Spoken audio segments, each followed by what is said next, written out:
think we didn't read this course, yeah. Shall we read this course also? अच्छा उनके सामने करना, ठीक ठीक.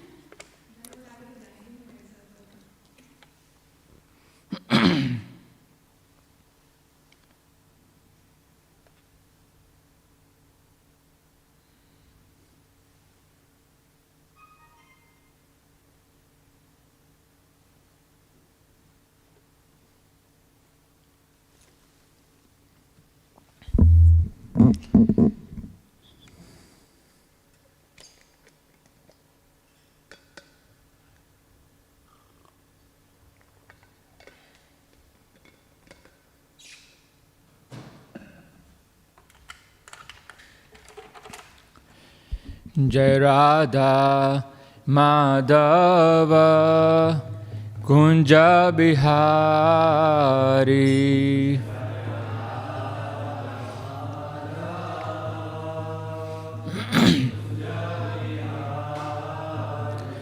Jaya Radha Madhava Kunja Bihari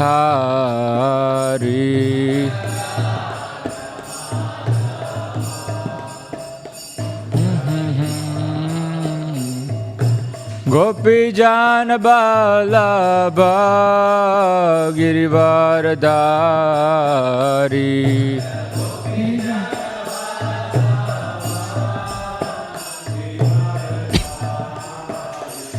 Jaya Gopi Jana Balabha Girivaradari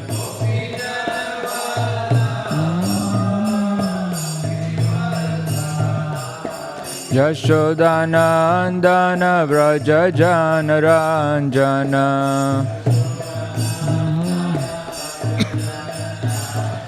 Yashodanandana Vraja Jana Ranjana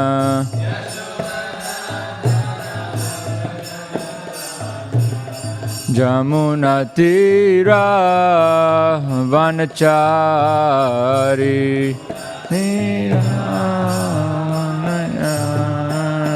Jamuna Tira Vanachari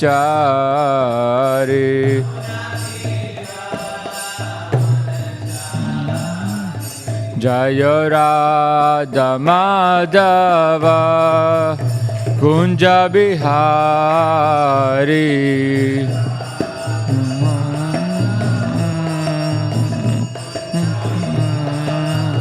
Jaya Radha Madhava Kunja Bihari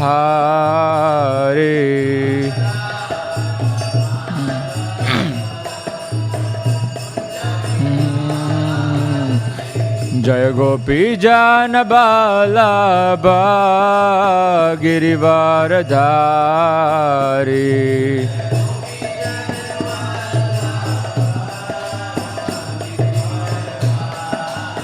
Jaya Gopi Jana Balabha Girivaradari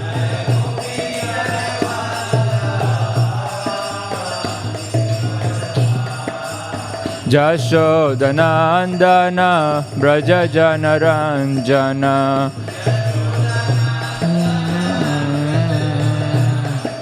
Jashodanandana Braja Jana Ranjana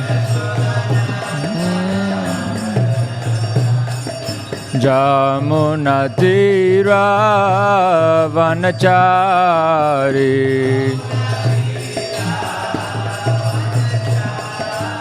Jamuna Tira Vanachari Jaya Radha Madhava Kunja Bihari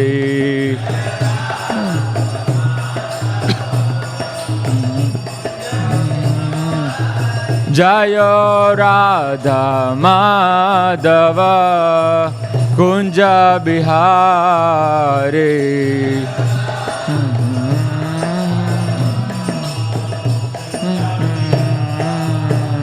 Jaya Shri Krishna Chaitanya Prabhu Nityananda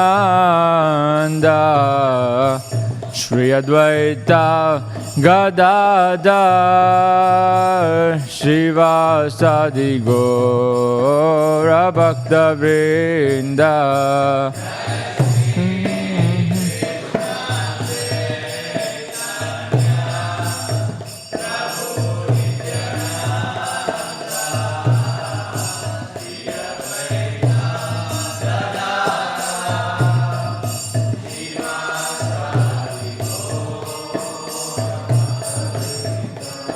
Jaya Shri Krishna Chaitanya Prabhu Nityananda Shri Advaita Gadadhar Shrivasadi Gaura Bhaktivedanta.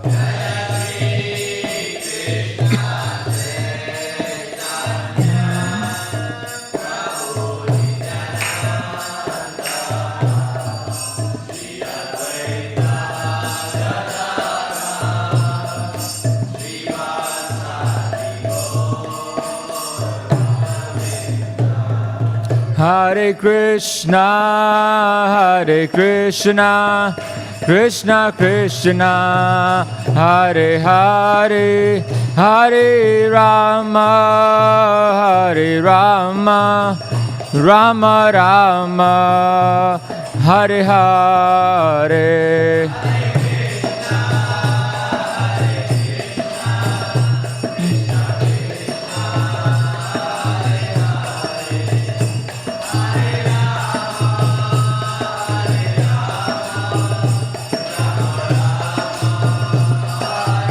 Hare Krishna, Hare Krishna, Krishna Krishna, Hare Hare, Hare Rama, Hare Rama, Rama Rama, Hare Hare.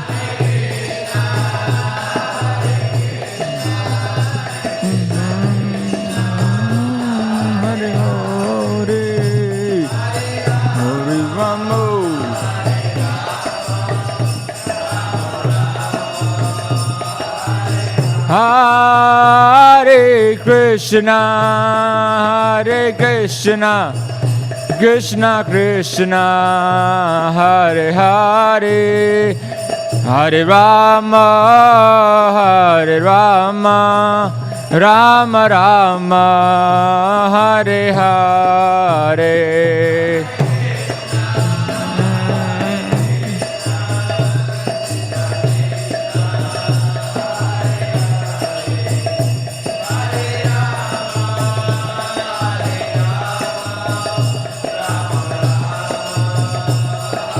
Jaya Jaya Prabhupada, Prabhupada, Prabhupada, Jaya Prabhupada.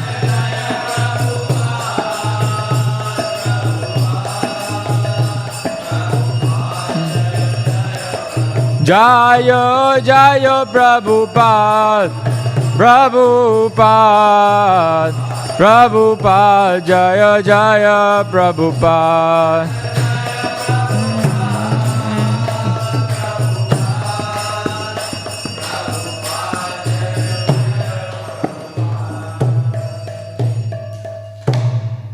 Jayam Vishwapad Paramhamsa Parivajagacharya Astottara Shata Shri Śrīmad Abhayacharnaravindya Bhaktivedanta Swami Shri Prabhupada Ki. Jayam Vishwapad Paramhamsa Parivajagacharya Astottara Shata Shri Śrīmad Bhaktivedanta Saraswati Thakur Shri Prabhupada Ki. Granth Śrīmad Bhāgavatam Ki Jai. All glorious assembled devotees, Hare Krishna.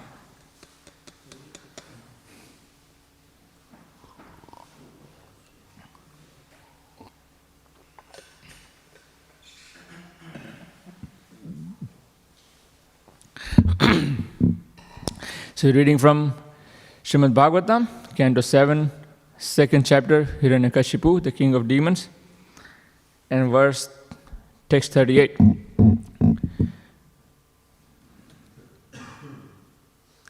Aho vayam dhanya tamayat atra tyaktya pitribhyam na vichintayamaha abhakshamana abalavikadibhi sarakshita rakshati yohi garbhe aho vayam dhanya tamayad atra tyaktya pitribhyam na vichintayamaha abhakshamana abalavikadibhi sarakshita rakshati yohi garbhe aho vayam dhanya tamayad atra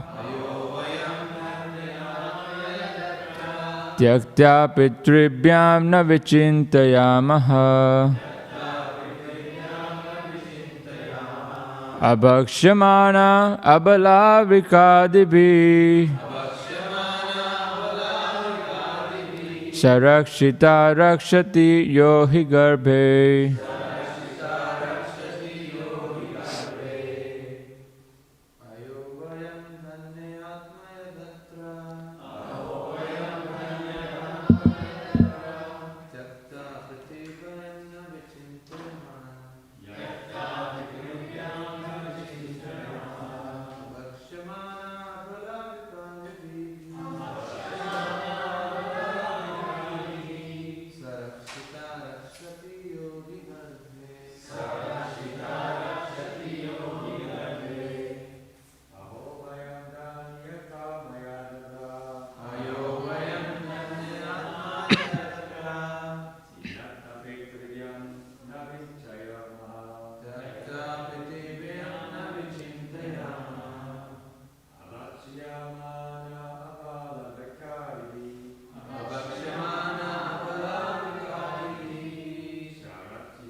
Matajis.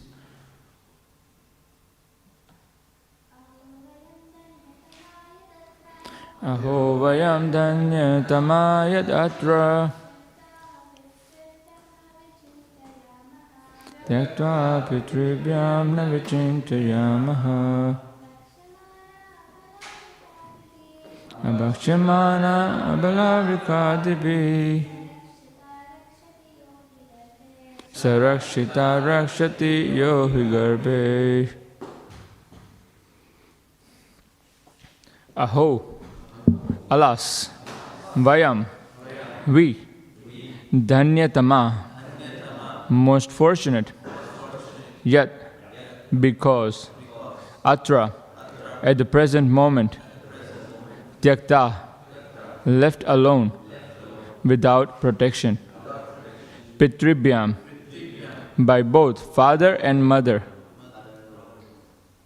na, not, vichintayamaha, worry, abhakshamanaha, not being eaten, abala, very weak, vrika adibhi, by tigers and other ferocious animals, saha, he, the Supreme Personality of Godhead, rakshita, will protect, rakshati, has protected. Yah, who? He, indeed, Garbhe, within the womb. The translation and purport by His Divine Grace, Srila Prabhupada. It is wonderful that these elderly women do not have a higher sense of life than we do. Indeed, we are most fortunate, for although we are children and have been left to struggle in material life, unprotected by father and mother, and although we are very weak, we have not been vanquished or eaten by ferocious animals.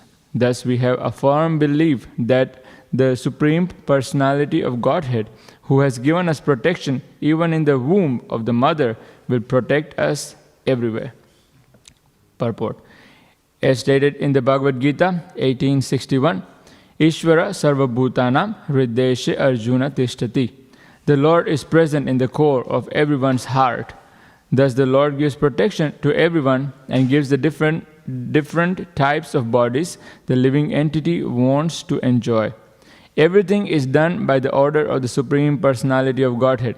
Therefore one should not lament the birth and death of a living being, which have been arranged by the Supreme Lord. Lord Krishna says in Bhagavad Gita 15:15, Sarvasya chaham hridishani vishto matah smritir jnanam apohanam cha. I am seated in everyone's heart, and from me come remembrance, knowledge, and forgetfulness. One must act according to the direction of the Lord within the heart, but because the conditioned soul wants to act independently, the Lord gives him the facility to act and experience the reactions. The Lord says, Sarva dharman paritejya mam ekam sharanam raja. Give up all other duties and simply surrender unto me. One who does not abide by the orders of the Supreme Personality of Godhead is given the facility to enjoy this material world. Instead of restricting him, the Lord gives the conditioned soul the opportunity to enjoy, so that by mature experience, after many, many births, bahunam janmanamante, he will understand that surrender to the lotus feet of Vasudeva is the only duty of all living beings. Om Jnanatimirandasya Jnananjana Shalakaya Chakshurun Militam Yena Tasmai Shri Guruve Namah. Jai Shri Krishna Chaitanya Prabhu Nityananda Shri Advaita Gadadhar Shivasadi Gaur Bhaktivinoda. Hare Krishna Krishna Krishna Hare Hare, Hare Rama Rama Rama Hare Hare. Hare Krishna. Seeking the blessings of all the devotees, so we can speak something relevant from this verse and amazing purport.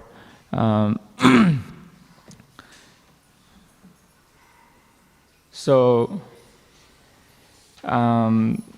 is Yamaraj continuing to speak, and Yamaraj is the superintendent of death, and so he has got a lot of managerial roles. So he's quite busy generally. So he doesn't get to preach so much. So now he's getting the opportunity, and he's really quite happy about it. And so he's speaking. So aho means alas. He's starting with something. He's very surprised actually, and with his surprise, he's saying that these women, because he's referring to women, but also referring to all the elders who are present there, and he's saying that look at these people. They're elderly, but they're lamenting and they're crying like we children do. They do not have any higher sense of life than we do. It's actually very interesting because, in their family, someone has just passed away, and, it's a bit of a grave situation, so. And usually when you go to someone's house like that, you don't say, oh, alas, look at this, look at you people. You're just crying for someone who just died. It's just a body, who cares anyway?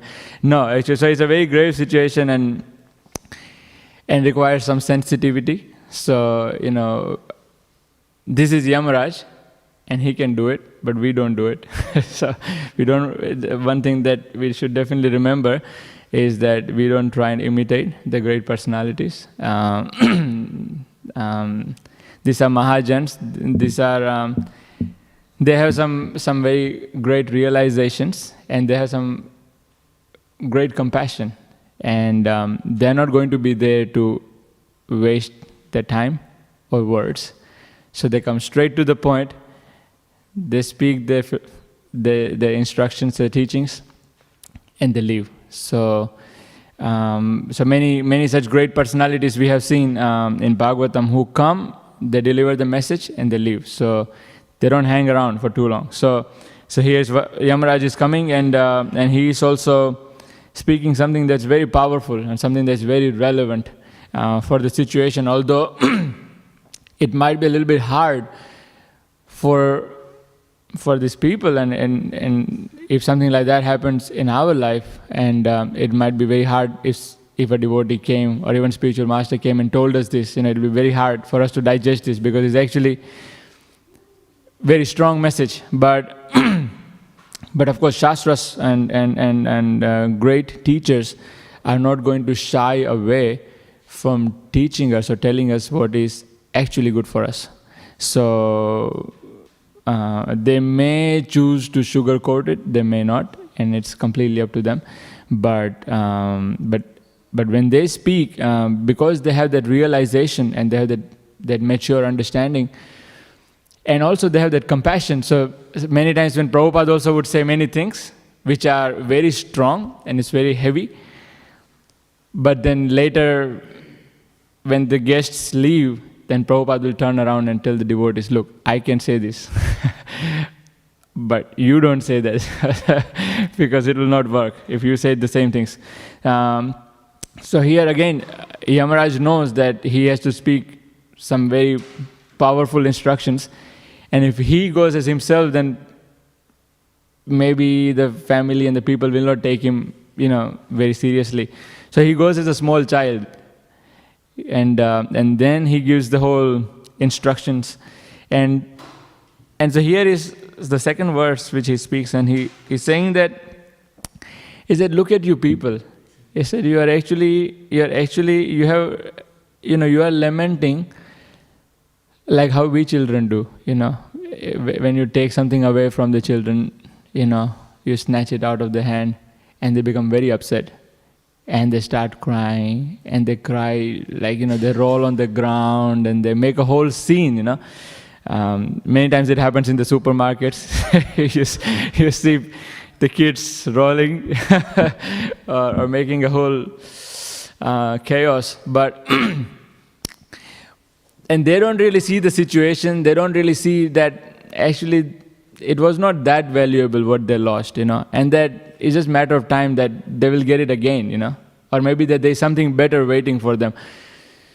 They just want that right now, and they don't care of anything else. And if they're not going to get it, they're going to make a scene, and that they're very clear about that.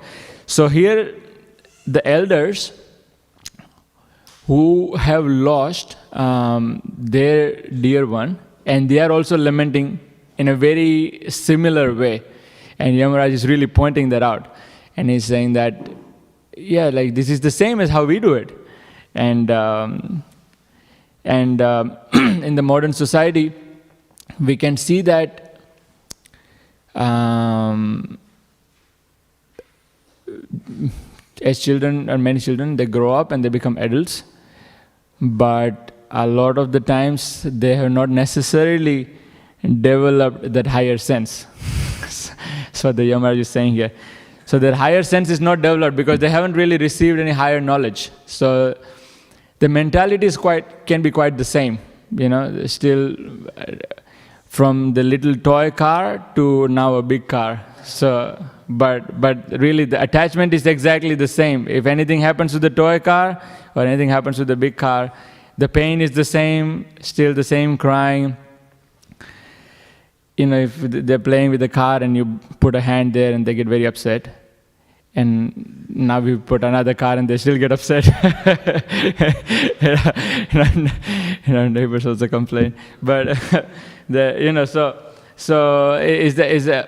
higher sense is not there, because there's a little bit of a problem, a little bit of obstruction, and they get very upset even now. So where is the higher knowledge? If something, they get given something by providence, and in the matter of time, as everything in life, when you lose it, then you become very morose, you get very affected by it. And it's because of one hasn't cultivated the higher sense, one hasn't cultivated the higher knowledge. And so therefore, for a lot of times, we get to see in the modern society that most of the adults continue to carry the same mentality as the children, in terms of their identification, in terms of their possessiveness, in terms of their wanting to control and enjoy. It's quite similar. And so therefore, there will naturally be lamentation when things go wrong, which they inevitably do.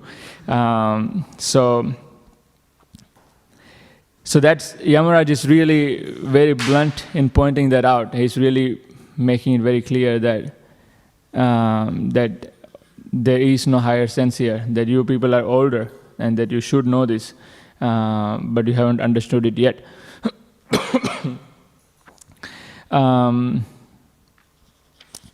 So then, what is that higher sense that he's talking about? And so that's continuation of the translation, and Prabhupada explains that more in detail in the purport. Is that actually, and he's pointing out with his own example, he said, look, he said, as a child, he said, I don't have any mother and father. I'm unprotected by father and mother. And although I'm very weak, abala, he said, still, I have not been vanquished. I have not been eaten by some ferocious animals. And thus we have a firm belief that the Supreme Personality of Godhead, who has given us the protection, even in the womb of the mother, will protect us everywhere. So that is a higher sense, that actually the Lord is protecting everyone. And so here the family is lamenting for what they have lost. But what Yamaraj is pointing out is that actually what you don't understand is that the Lord is protecting. The Lord is protecting everyone. And so why are you lamenting then? And so he's giving with his own example. He said, I'm being protected. And in other words, everyone is being protected. And so therefore, why are you lamenting then? So now that's something interesting if you think about it. And here in Prabhupada also explains that in a purport, that by starting the purport with explaining the Ishvara Sarva Bhutanam Hridesya Arjuna Tishtati. He says that the Lord is present in the core of everyone's heart. And thus the Lord gives protection to everyone.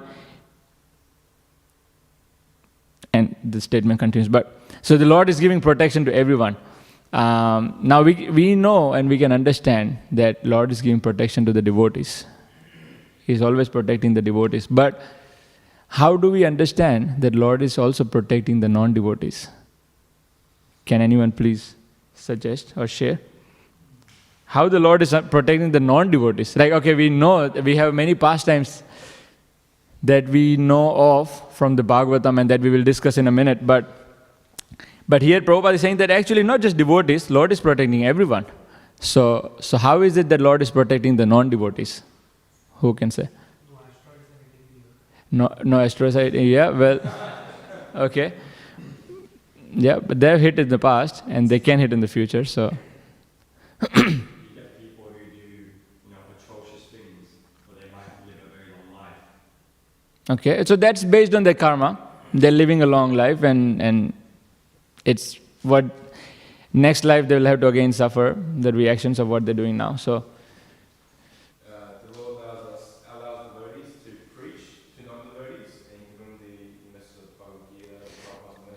Yes. but we are talking more specifically about how Lord is protecting the non-devotees, like all the non-devotees, not just the ones that the devotees are able to reach. Lord is protecting all the non-devotees.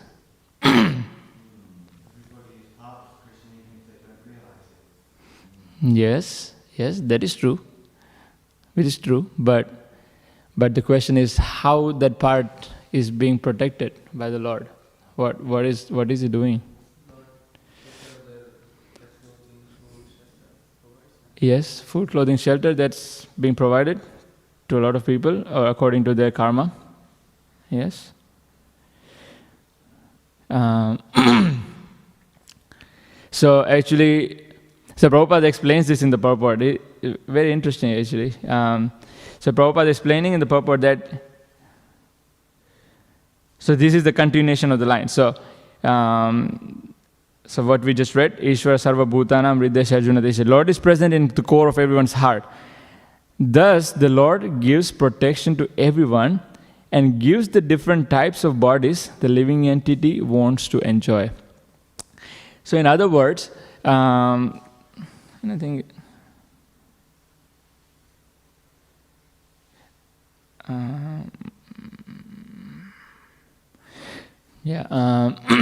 so all the living entities, let's talk specifically about people who are not devotees. Well, they are getting the karma, they're getting the reactions to their activities, but the Lord is providing this karma or this facility where they're getting the karma so they can actually become detached from the material life and from the material world, so that they can quickly understand the higher nature or the spiritual identity, and they can understand how material world they cannot get happiness. There is no real enjoyment, and so they quickly try to transcend this material world. And so in that way, the Lord is protecting, and that's what Prabhupada is explaining here, that actually everyone is getting the free will. So, generally in the house, if there are parents and they have kids, and if kids don't follow the way the parents tell them, the parents become very upset, they become very angry. And they say, they really try to enforce the instruction on the kids. Why are you not doing this? You must listen. But Krishna is not like that. Krishna is giving the teachings and instructions. But for those who don't follow, Prabhupada is explaining here that they're getting, the Lord gives the different types of bodies the living entity wants to enjoy. So if the children says, no, we won't follow you, then Krishna says, okay, then I give you a body which you can get and you can try to enjoy in that body. So in that way, you can exercise your free will. You can be independent and you can try and enjoy. And hopefully at one point you understand, after receiving sufficient amount of suffering, that actually, look, there is no real happiness, that actually I need to go out. So in that way, the Lord is protecting the non-devotees. Actually, what He's protecting is the relationship. What Krishna is really protecting is the relationship with His parts and parcels, with all the living entities. And He's creating the situations through which the living entities can come to understand that relationship. So,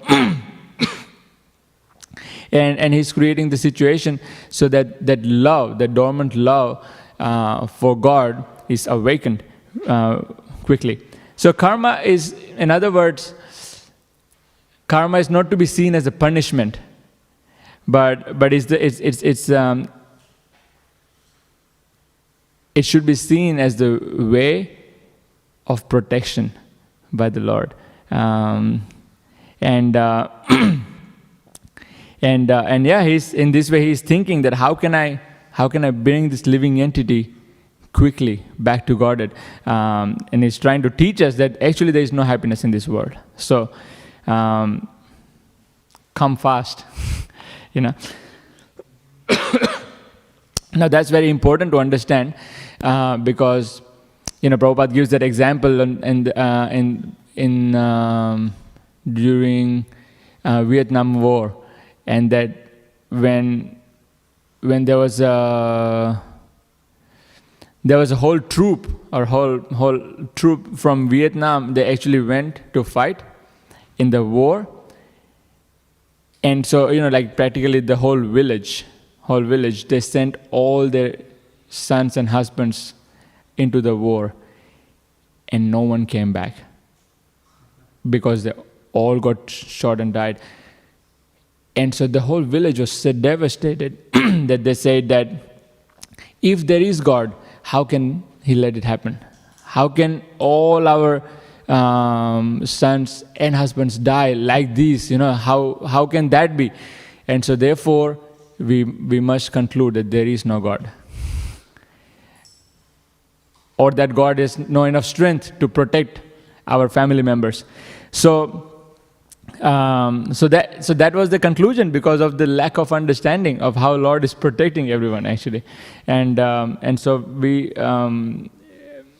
should understand in that way how the Lord is protecting, and when it's only when we understand that we can actually have gratitude for Krishna, gratitude for the Lord, and otherwise we'll be compromised. Otherwise we can see some difficulties in our life, and we can see how we cannot understand, and we really feel quite morose that how Krishna is letting that happen.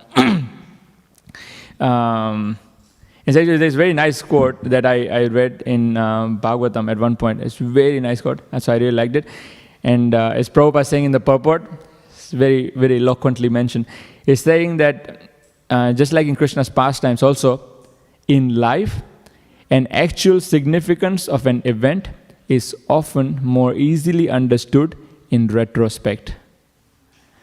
So I'll repeat that. It's such a beautiful sentence. It says that in life, an actual significance of an event is often more easily understood in retrospect. You always look back at the situation and you think that, yes, maybe it wasn't that bad, And then Prabhupada continues, says that Krishna accomplishes many purposes through his pastimes, and thus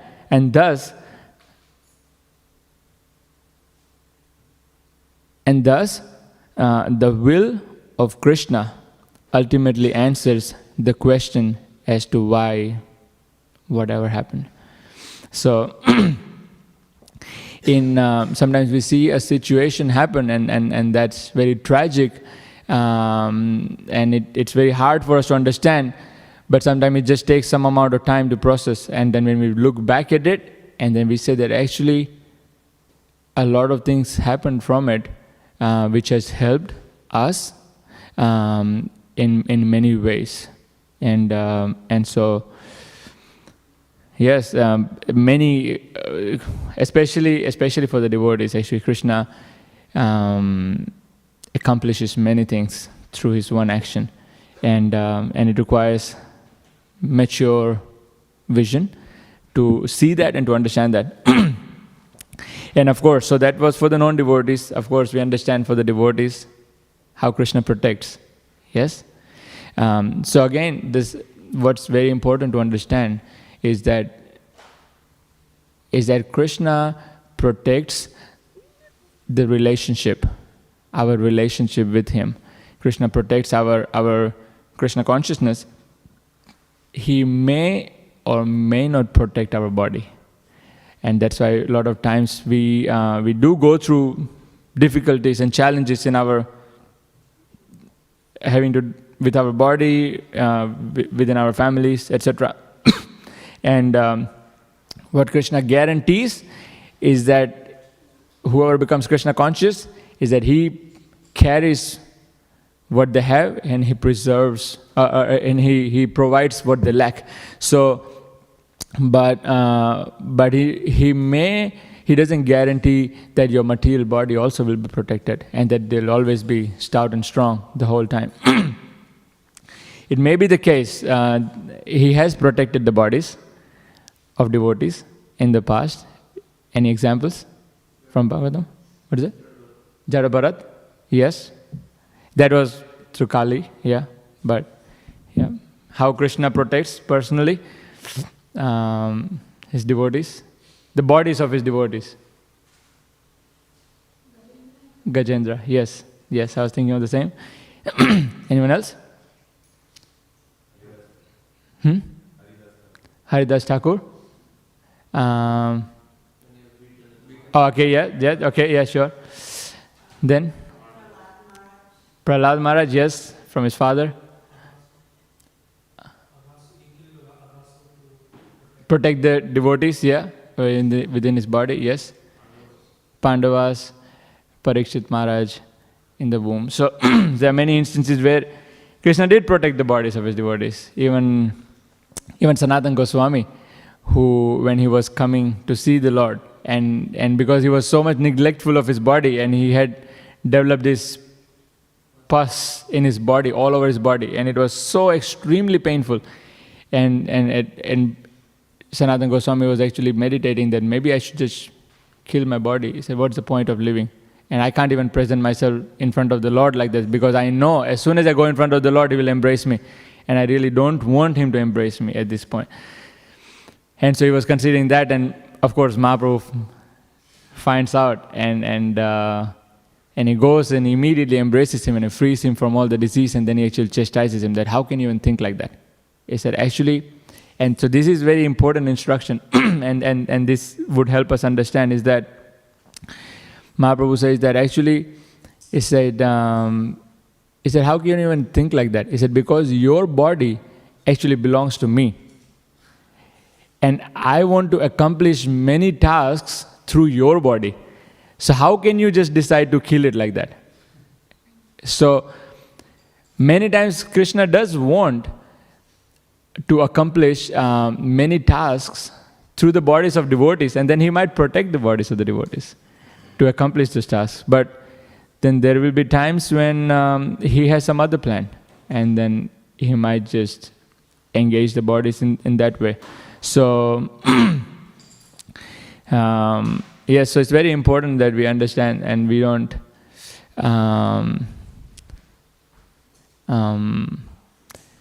expect Lord to exactly fulfill all our desires. And then I was hearing this one devotee, and it was making this hypothetical statement, and he was saying that just imagine for a minute if Krishna gave us, because sometimes we still think, like, oh yeah, okay, I get all that philosophically, it all makes sense. But still, like, why can't Krishna just protect me, Why can't Krishna protect my family, So even if we, so let's just hypothetically think like this, that Krishna just gives us a perfectly strong body that has no problem, gives us all the opulences that we need, gives us all the facilities that we need. What will happen then? You begin, what is it? We'll forget Krishna. Yes. We become complacent, we forget Krishna. And really that would happen. And we can see our own lives, and many times when things have all fallen in place, and that we have become a little complacent. The Shakunti Maharani says, actually, give me problems, no problem, because through the problem I'll remember the relationship. But if we become complacent, if things are all good, then we sometimes forget. So Krishna is protecting our relationship, and sometimes He may give us things if He knows, and when He knows that it will not affect our relationship. But sometimes He might just take away things if that's going to help in the relationship with Him. And so that was one point. And then secondly, Prabhupada is also explaining in the purport here that one must act according to the direction of the Lord within the heart. But because the conditioned soul wants to act independently, the Lord gives him the facility to act and experience the reactions.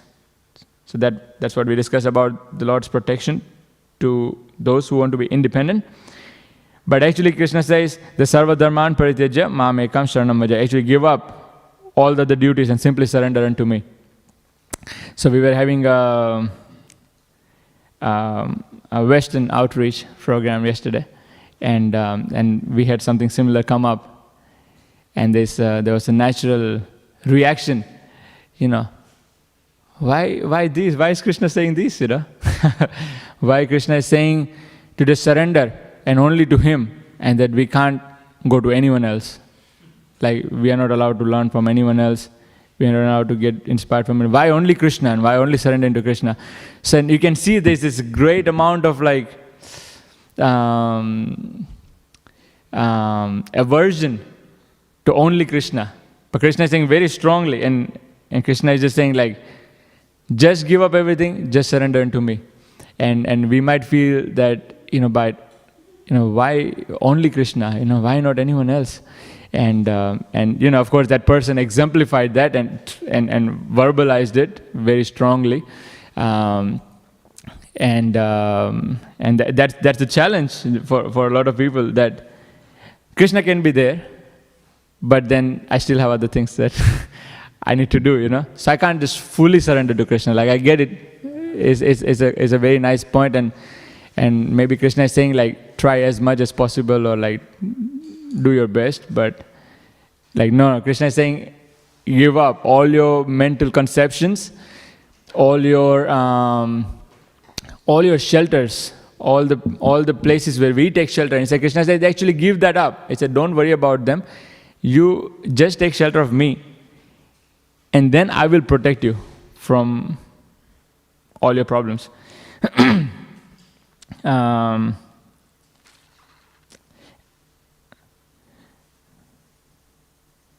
And Prabhupada is continuing to explain in the purport here, towards the end, he's saying that but there are many people who would actually not want to abide by these orders. That when Krishna is saying that why the Krishna is saying the surrender unto me, we have that aversion that, that no, I don't want to just surrender to Krishna. But at the same time, we don't have anything better. It's not like we have any better alternative. We can very clearly see that surrender to anything else or anyone else has not led us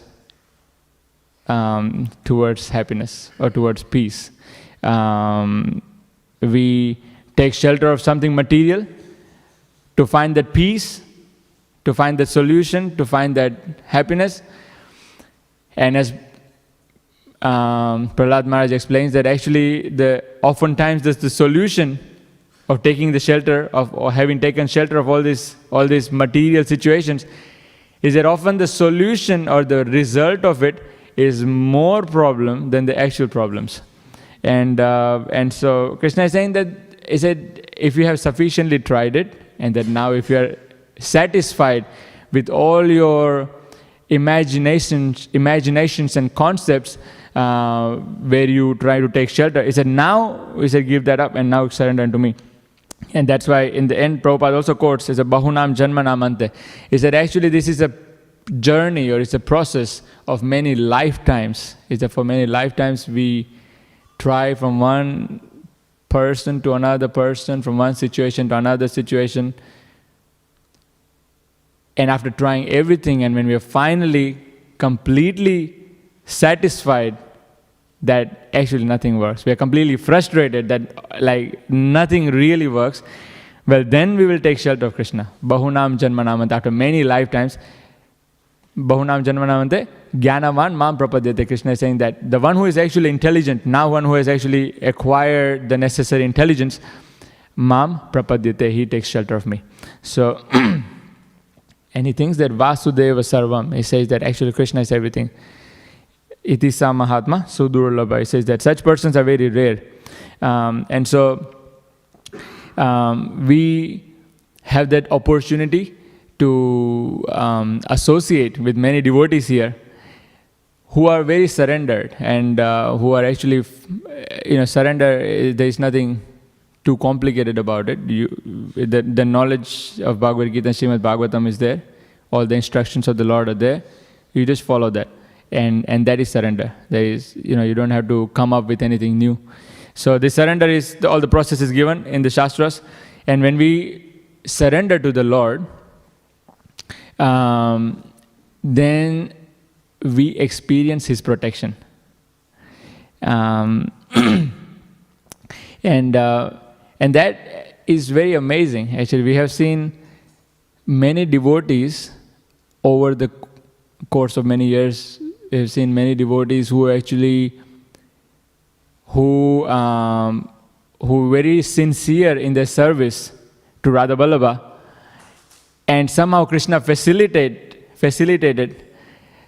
situations such that they could continue to serve. Then they had many problems. They could be related to their visas, and it could be related to their health, and could be related to their family.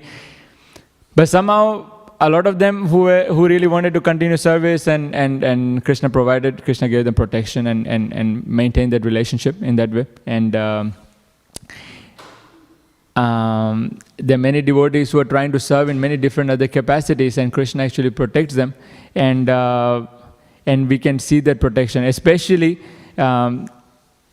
we really see that protection when we are trying to outreach for the pleasure of the Lord. And there is something very mystical about the Lord's protection. And it's almost so addictive. It's so intoxicating that when you actually experience that, then there is nothing higher. There is actually nothing higher than that. So when we are out on the streets, when we are actually doing Harinams or doing book distribution, and many times we come across some very challenging situations, some very challenging people, and it's amazing how we get through that, and we can see how the Lord protected in that situation. And when that happens again and again and again, we very clearly understand that we are not alone when we are out to outreach and to share this knowledge to people, that we are not alone, that actually Krishna is with us. Krishna is with us. The spiritual master is with us, and they're protecting us, and they're guiding us. And so that's the reason why,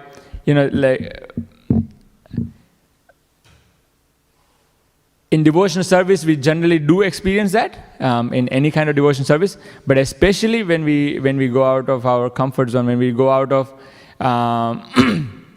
when we actually take risks, and when we try to share this knowledge to the people outside, then we get to see that protection of the Lord, and when that happens, then we know for sure. Then you get this realization that actually now I have nothing to worry about. And then there are those devotees who do it day after day and week after week, months and years and decades, and they really don't have any doubts if Krishna is protecting them or not. It's something that has happened their whole life. They're just seeing that again and again, how the Lord has always been protecting him.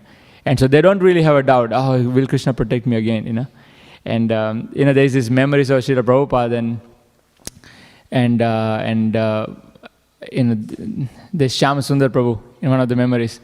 And it's interesting how he starts with saying that actually when Prabhupada was around, he said, we didn't think anything was impossible. He said, Prabhupada just told us to do something, we just did it. And Prabhupada said, go and print the books. He said, we don't know how to print the books. He said, we don't know how to bind the books. Prabhupada told us to do it. We had to go out and we had to do it. And so we did it. Then Prabhupada would say, print so much of big quantities of it. And we don't know how to arrange such a big printing. We don't have the money. We don't have the printers. We don't have people to help us. Prabhupada said, okay, so let's do it. So then somehow they made it happen. Now Prabhupada said, now distribute them. And then the devotees said, but so many books, how are we going to distribute them? But then somehow they did distribute them. And there were many challenges along the way, but then Krishna protected them. And so therefore, all these devotees, they served Krishna for so long that actually they don't have any doubts anymore that will Lord protect me? Will I be okay? should I do this, or like, is it safe or not safe? No, it's for pleasure of Krishna. So the pleasure of spiritual master, you do it, and then Krishna protects. So Krishna's got our backs. And so therefore,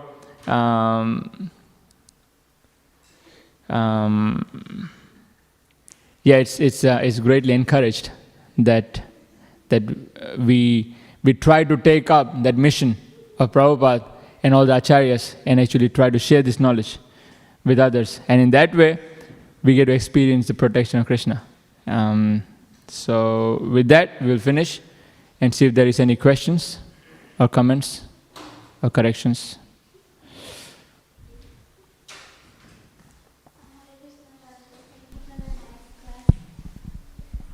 You said that the Lord is protecting the non-devotees by giving them human bodies and realizations. But we see sometimes people outside, they're materially very opulent, they're very rich, and they're living happily. So how can we understand that the Lord is protecting them? Yes, the Lord is providing for what is due for the karma. And it's actually interesting because while distributing books and while sort of keeping in touch with some of these people who look quite rich and aristocratic and very successful materially, but then when we start speaking to them and when they actually open their hearts and they tell us what they're going through actually, and they tell that the pressure from work, from the family, the status quo that they have to maintain, that they cannot just get any car, that it has to be like this high-class car, because after all, they have to go for these parties and everyone has these high-class cars. Like, they can't just get a cheap car, but the high-class car is not cheap, you know. They have to dress in a certain ways and it's not always comfortable. They can't go out and just do the same things like what we do, because there's people always following them. People are always trying to get one photo with them, and they just have to constantly smile and smile and smile because they can get captured in the photo the whole time. And sometimes they have to go out, they have to disguise themselves just so that no one identifies them, so that they can just peacefully walk around the city or do what they want to do. So actually, that might look that they're very happy and successful, but actually, a lot of them, they honestly confess that is not true. And one of such very successful person, he told once that, he said, let everyone become rich and successful, you know, because by getting that, they will find out that there is no real happiness there. There is no real satisfaction there. So, as devotees, we know that is dukkhalaya shashvatam, and that actually is a place of misery. We might not see that because they're just so expert at covering it up and patching it up. So we might not see that, but if you just ask them, how are you today? And they tell how are they today, and then we feel, oh really? I thought that you were living a good life, but a lot of times that it's not there. So yes, Lord is protecting them by giving them sufficient amount of problems, and hopefully realizations, so they understand that we have achieved the best of the material world, but still it's not giving us what we thought it would, and so now let me find out what else is out there.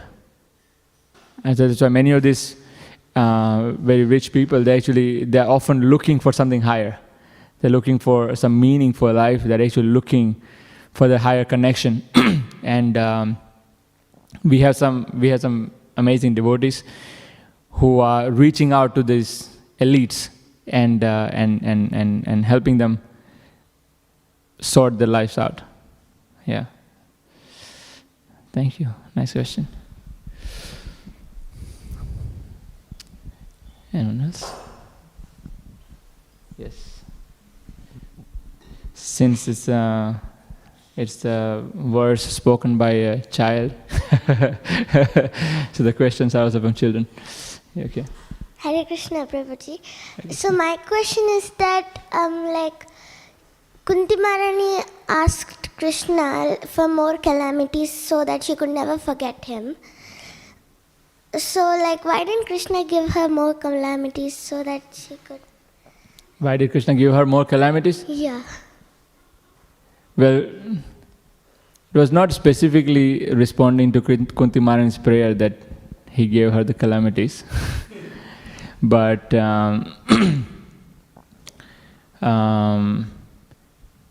Krishna knows what is best for the devotees. And Krishna gives him just that. Nothing more and nothing less. And also Krishna is very expert at giving the problems that devotees can handle. So, Kunti Maharani and the Pandavas, they went to a lot of challenges, they went to a lot of problems.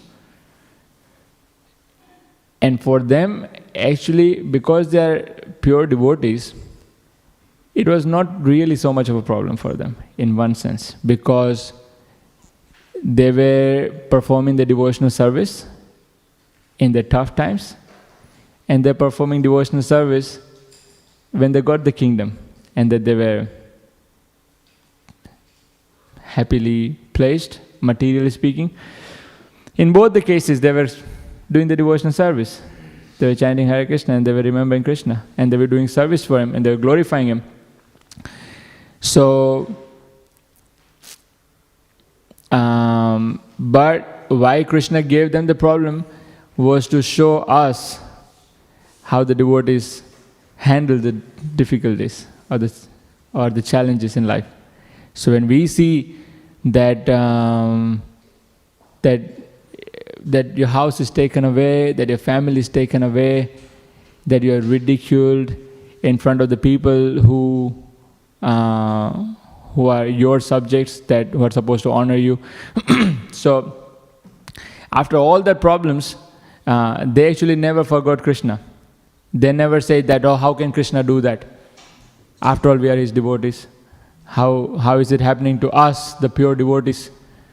We are there in the Bhagavatam. How is it happening to us? So no, they are not complaining like that. But all the time, they are completely thankful and grateful to Krishna for whatever situations are coming their way. And they are constantly seeking guidance and association of Krishna in all the situations. And so even before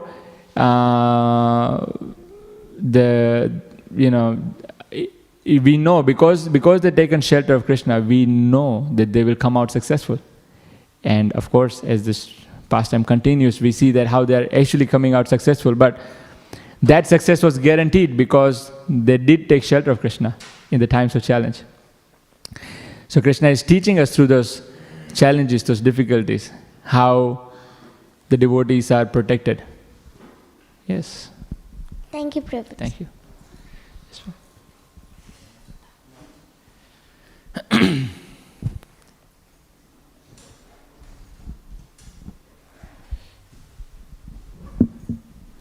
Hare Krishna Prabhu.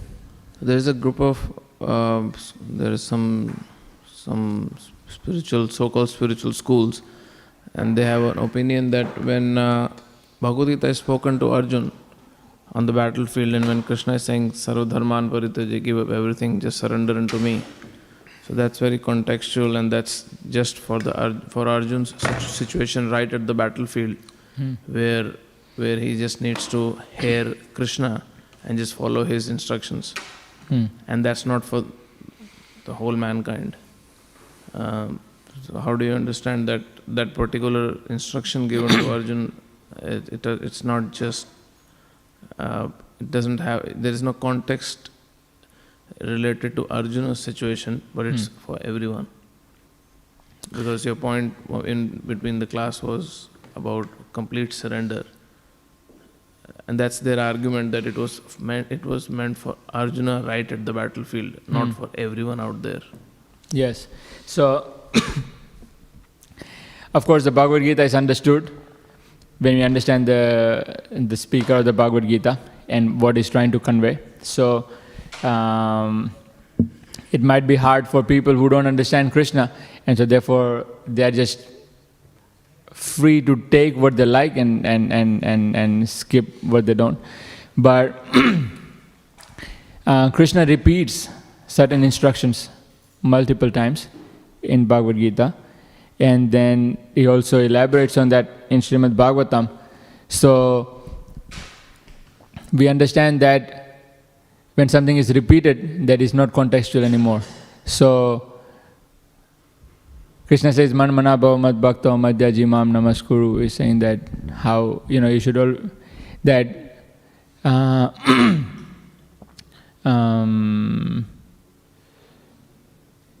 yes, no, I'm just thinking of another verse where the devotees are constantly chanting about him. They're constantly glorifying. Satatam kirtayantam mam. Yes. So there are many different verses where Krishna again and again highlights that it's actually service to him and surrender unto him. That's the primary goal. And to conclude all his teachings and his entire Bhagavad Gita, he finally says, actually look, this is the conclusion. Understand this, and you understand the whole Bhagavad Gita. Now, if you take the whole conclusion and you take that on the side and say, no, that's contextual and that's for Arjuna alone, well then it's like saying that the whole Bhagavad Gita was for Arjuna alone and that it wasn't for anyone else. But we can understand that actually if you take the context of the Bhagavad Gita, then you understand that Sarvadhamman Parityaja is for everyone. But when you take it out of the context is when you see that this is only for Arjuna. Is that okay? Can you add something? No, that's fine. Thank you. Yes, ma'am. Hare Krishna, Prabhu. Thanks for the class. You mentioned that for the non-devotees, Krishna protects by allowing them to take all these different bodies so they can actually enjoy their desire, and so they can become quickly detached from all the sense gratification so that they can come back to Krishna quicker. But then sometimes in the purports of like Bhagavatam or Bhagavad Gita, Prabhupada says that some of the living entities, when they choose to be in nescience, taking birth after birth, he says that they take birth after birth for perpetually, like forever. So how do we understand, is it just Prabhupada just being a little bit kind of like very heavy in those points, or is Krishna still protecting those living entities even though they choose to be in nescience or ignorance? Yes, so Krishna is trying to teach them through giving sufficient problems and reactions, but some living entities are just so hell-bent on not learning. And so they're happy to repeat the mistakes again and again and again and again and again. So Krishna is saying that, well, that's your choice, because after all, Krishna is not going to take away the free will. But he's still protecting them because he's still always giving him the opportunity. Also, Krishna is there in the heart of every living entities. So he's still there as the super soul, he's still guiding them and still trying to instruct them that, hey, look, this is not good for you. But a lot of them are just so dulled by their material activities that they actually absolutely can't hear it. But Krishna is doing what he can. But he obviously wouldn't want to push them, because then that relationship is not really very nice when you get pushed into the relationship. So relationship is there because it can never really break, even if perpetually that living entities are going to take repeated birth and death. Well, the relationship is still not gone. Relation is still there. A lot of time, like when the children act completely out of the sync with the parents, and sometimes parents said, just get out of the house. Don't come back ever again. Don't ask for any inheritance. You have got nothing to do with anything that I own. I disown you from everything. I don't want to see you again. It can happen in material relationships sometimes. But Krishna never does that. No matter how many times we offend him and how many times we ignore him, the Krishna is still there in the heart and he's still trying to protect. still trying to help. But of course, it's our choice. And to the extent we want to stay away from him, well, then to that extent, he continues to facilitate us by giving us different bodies. Yes, Prabhu. You said about surrenderance. So everyone has a different level of surrenderance. How do we know how much are we surrendered? Well, about more than finding out how much are we surrendered in the level from 1 to 10, like, oh, I'm 6.5, now getting to 6.8 and 7.2, like, it's not really the goal.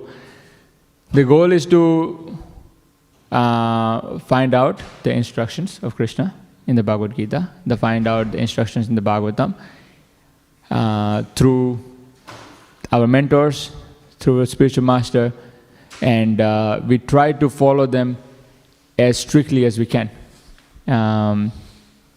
And that's to the extent we are following that instructions as they are, as it is, to that extent we are surrendered. And to the extent we are sort of trying to figure it out ourselves. I know the devotees have told me this. I know that my spiritual master wants me to do this, but. So then that's like when you know that you're not sufficiently surrendered yet. So we want to, Krishna speaks through the devotees, Krishna speaks through a spiritual master, not just through any devotees. Usually we understand and we learn from our mentor, we take guidance from them, and to the extent we are able to follow these instructions, to that extent we are surrendered. That's the most important thing to understand. So, and of course, if you're asking very specifically about how far are we in our progress in life, then we can ask individually to our devotees who are guiding us, and we can ask them where to improve, etc. Okay? Thank you. Okay. Thank you very much. Hare Krishna. Grantaraj Śrīmad Bhāgavatam ki, Śrīla Prabhupada ki jai. Hare Krishna.